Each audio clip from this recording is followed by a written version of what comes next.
ये है वो मनाजिर जो हम आपको दिखा रहे हैं। अमरीकी नायब सदर जेडी वेंस का तैयारा जिस वक्त पहुंचा था यूएस प्लेन में, यूएस एयरफोर्स 2, और अमरीकी वफ़द पाकिस्तान पहुंच चुका है। जेडी वेंस बाहर निकले और उन्होंने जज्बा खैर सगाली के तौर पे वहां मौजूद तमाम तर जो लोग थे उनका हाथ हिला के खैर मकदम किया। और सबसे पहले उन्होंने नायब वज़ीर आज़म इसहाक डार और उसके बाद सीडीएस फील्ड मार्शल से मुसाफिया किया। और आप देख सकते हैं कितनी गर्मजोशी के साथ ये मुलाकात हुई है। तो दुनिया का सबसे अहम इस वक्त कहा जाए ये मंजर इस वक्त है। और उसके बाद रिवायती तौर पे उनको फूल का गुलदस्ता पेश किया गया। I am watching Natalie Becker as well, इस वक्त वो मौजूद हैं जो कि पाकिस्तान में कौंसलर जनरल है। और इसके साथ साथ दीगर वफूद के लोग भी वहाँ पे पहुँच चुके हैं। तो जेडी वेंस पहुँच चुके हैं इस्लामाबाद। अमरीकी कंटिजेंट ये उस वक्त है कि जब फील्ड मार्शल आसिम मुनीर भी मौजूद थे वहाँ पे। और this is the time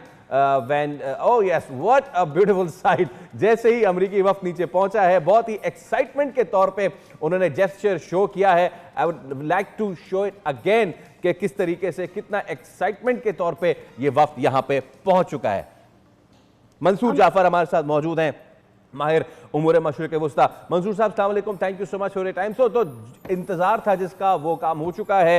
USA का डेलीगेशन पाकिस्तान पहुंच चुका है। कितना सिग्निफिकेंट होने जा रहा है आज का दिन? Please go on. बहुत शुक्रिया जी।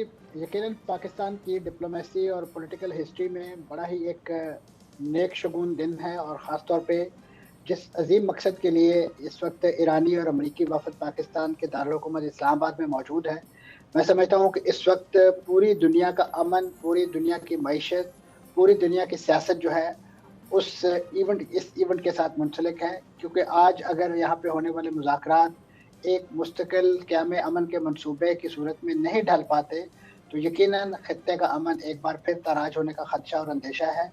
और इसी तरीके से मुल्क जो मईशत के संभालने के बारे में कोशिशें हो रही हैं, जो बातचीत हो रही है, उन तमाम को बहुत ज़्यादा धचका पहुँचने का अंदेशा है। क्योंकि इस वक्त ईरान और अमरीका की जो जंग है उसके बाद पूरे न सिर्फ रीजन का एक नक्शा जो है वो तब्दील होने जा रहा है, बल्कि इसके जो आलमी सियासत है और ख़ास तौर पे जो बनते और बिगड़ते अलायंसेस हैं वो भी आपको आने वाले दिनों में दिखाई देंगे। तो लिहाजा ये बड़े फार रीचिंग इम्पैक्ट हैं जो आज और कल होने वाली बैठक है।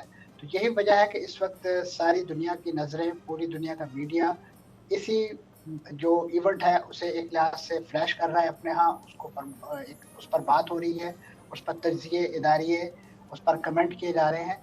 क्योंकि ये इस जो इवेंट है उसकी अहमियत को भी उजागर करता है और इसके साथ जो खतरात या अपॉर्चुनिटीज जो मुंसलिक हैं उसको भी एक लिहाज से हाईलाइट करता है। मैं समझता हूँ कि ये पाकिस्तान को एक जो बड़े अरसे में एक जो आइसोलेशन रहा है डिप्लोमेटिकली उसका, या अदरवाइज उसको साइडलाइन किया जाता रहा है, ये उसके बाद एक पहला मौका है सन 70-71 के बाद से जब ने चीन और अमेरिका की एक रिप्रोचमेंट करवाई थी पाकिस्तान ने।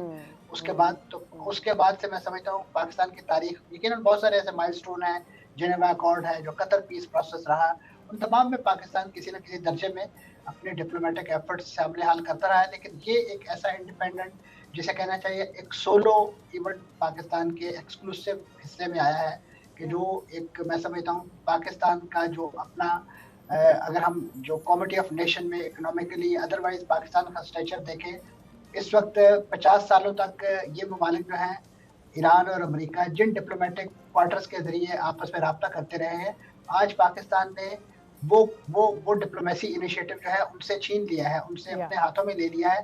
क्योंकि वो इस पूरी जंग के दौरान किसी नौयत की कोई ऐसी एक्टिविटी इस नौयत का कंसर्न शो करने में नाकाम रहे थे कि जिससे इस जंग की शिद्दत और हिद्दत में कमी आती। पाकिस्तान की डे 1 से इस जंग के प्रोएक्टिव डिप्लोमेसी ही का नतीजा है कि पाकिस्तान को न सिर्फ जीसीसी कंट्रीज का मंसूर साहब एट द सेम टाइम ये जो विलिंगनेस नजर आ रही है इन टॉक्स में, इन डायलॉग, वो जिस वक्त यहाँ पर यूएस एयरफोर्स का तैयारा जो है वो लैंड किया है। और उसके बाद जेडी वैंस साहब, यह मनाजिर हम अपनी टेलीविजन स्क्रीन पर भी दिखा रहे हैं कि जब वो नीचे पहुंचे हैं स्टेयर से, जिस गर्म जोशी से उन्होंने डिप्टी वजीर आजम इसहाक डार साहब से मुसाफा किया है, जिस तरह से उन्होंने फील्ड मार्शल साहब से मुसाफा किया है, एक थैंकफुलनेस नजर आ रही है, एक रिगार्ड नजर आ रहा है for all the effort that Pakistan has put in इसमें कि किसी तरह से डायलॉग हो सके। दुनिया जो एक वर्ल्ड वॉर 2 के दहाने पर खड़ी थी उसे रोका जा सके, और वर्ल्ड वॉर 3 के दहाने पर खड़ी हुई थी उसे किसी तरीके से रोका जा सके।